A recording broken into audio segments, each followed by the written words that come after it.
बिहार के viral girl सलोनी ने होली पर गाए अश्लील गीत नहीं गाने पर खुश होकर बिहार के मुख्यमंत्री नीतीश कुमार ने दिए 3 डिसमिल जमीन गिफ्ट में। क्या है खबर की पूरी जानकारी हम आपको इसी वीडियो में आगे बताएंगे।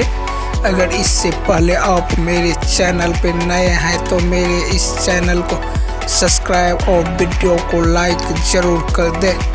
जी हाँ, आप लोगों ने सही सुना, वायरल गर्ल सलोनी ने होली पर गाए अश्लील गीत। वायरल गर्ल सलोनी का कहना है, मैं अश्लील गीत गाऊंगी, मुझे पैसा कमाना है, इसलिए मैं अश्लील गीत गाना शुरू कर दी है।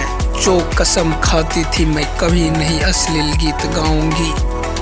अभी वायरल गर्ल सलोनी सोशल मीडिया पे काफ़ी तेज़ी से वायरल हो रही है, क्योंकि वह अश्लील गीत गाना शुरू कर दी है। उसे अश्लील नहीं गाना चाहिए। पूरे बिहार के जनता पर इसका बहुत बड़ा असर पड़ गया है।